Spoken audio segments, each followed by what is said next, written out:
오늘 우리가 함께 볼 하나님의 말씀은 사도행전 7장 48절부터 53절입니다.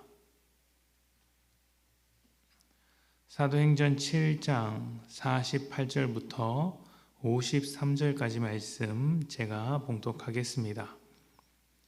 그러나 지극히 높으신 이는 손으로 지은 곳에 계시지 아니하시나니 선지자가 말한 바 주께서 이르시되 하늘은 나의 보좌요 땅은 나의 발등상이니 너희가 나를 위하여 무슨 집을 짓겠으며 나의 안식할 처소가 어디냐. 이 모든 것이 다 내 손으로 지은 것이 아니냐 함과 같으니라.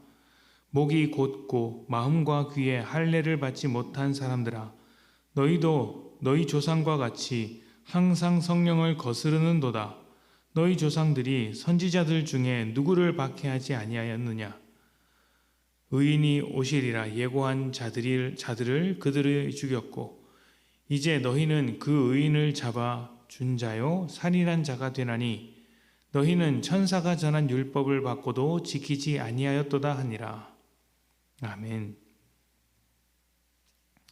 개척 초기에 길에서 전도를 아주 자주 많이 했습니다. 시장에서도 하고 학교 앞에서도 텐트를 쳐놓고 준비한 선물과 전도지를 나누면서 많은 사람들을 만났습니다. 그때 만났던 분 중에는 다른 교회에 다니지만 인사해 주시고 격려해 주시는 분도 계셨고 또 믿지 않았어도 반갑게 인사해 주시는 분이 계셨습니다. 물론 냉랭한 기운으로 거절하고 돌아서는 분도 많이 있었습니다. 그 중에서 특히 기억에 남는 몇 분이 계신데 어렸을 때부터 교회를 다녔고 또 목사인 친구와 함께 살던 시절도 있어서 자신은 교회를 다니지 않지만 교회를 너무 잘 알고 있다 말씀하시는 분이 있었습니다. 그런데 그분의 이야기를 듣는 내내 좀 불편했습니다.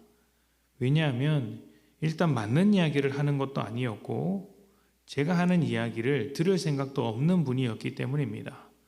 오죽했으면 함께 오신 아내분, 그분 옆에서 그 이야기를 가만히 듣고 계신 그 아내분께서 이야기를 말리시고 빨리 가자 이야기할 정도였으니까 좀 답답한 시간이었습니다. 그분은 예수를 믿는 것과 교회 생활을 같은 것으로 착각하고 있었습니다. 예수를 믿는 것과 교회 생활, 또 종교 생활은 다른 것입니다. 교회는 누구나 올 수 있습니다. 훌륭한 사람도 올 수 있고 형편없는 사람도 올 수 있습니다. 교회는 사람을 막는 곳이 아니기 때문이죠. 거짓으로 혼란과 문제를 일으키지 않는다면 이단이 찾아와도 받아주는 곳이 교회입니다. 예배에 참여하는 것도 그렇습니다. 예수를 믿지 않아도 예배에 참석할 수 있습니다. 와서 앉아 있으면 되기 때문에 어려울 것이 전혀 없죠. 기도도 할 수 있습니다. 이방인들도 기도한다고 하지 않습니까? 물론 하나님께 하는 기도는 아니겠지만 사람에 따라서 하나님의 이름을 부르며 기도하는 사람들이 분명히 있습니다. 직분도 그렇습니다. 목사는 하나님께 소명을 받아야 하는 일이고 다른 모든 직분도 자신의 소명으로 받아야 합니다. 그런데 이런 소명감 없이 직업적으로 하는 사람들이 없지 않아 있습니다. 자리에 대한 욕심이거나 개인적인 목적을 위해 이 직분, 자리를 차지하는 것이죠.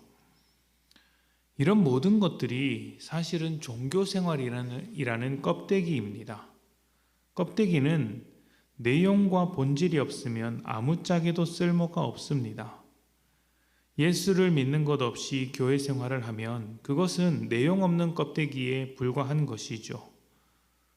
물론 껍데기가 필요 없다는 말이 아닙니다. 껍데기는 본질과 내용을 보호하기 위해서 필요한 것입니다. 그런데 껍데기만 있는 것, 껍데기만 있는 것은 믿음이 아니라는 말씀을 드리고자 하는 것이죠. 본질은 예수를 믿는 것입니다. 이스라엘 백성은 성전을 지었고 율법도 가지고 있었습니다. 그런데 그게 끝입니다. 율법을 가졌으나 지키지 않았습니다. 성전을 지었으나 우상을 섬겼습니다. 그들은 하나님의 백성이라는 이름에 만족했을 뿐 하나님의 백성으로 살아가는 것은 없었습니다. 껍데기로 포장만 했지 본질을 다 놓쳐버린 것입니다. 스데반은 이렇게 껍데기뿐인 이스라엘 사람들에게 항상 성령을 거스르는 사람들이라고 꼬집었습니다.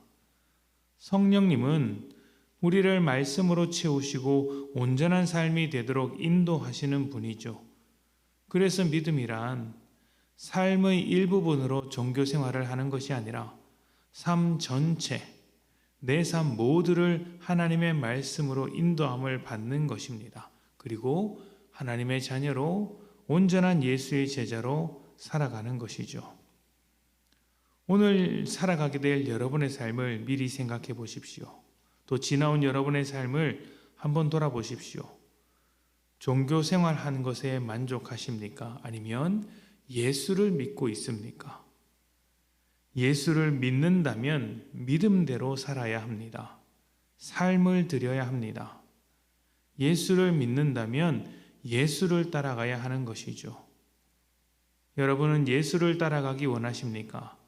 아니면 예수를 따라가기를 원하지 않고 따라가는 척만 하고 있습니까?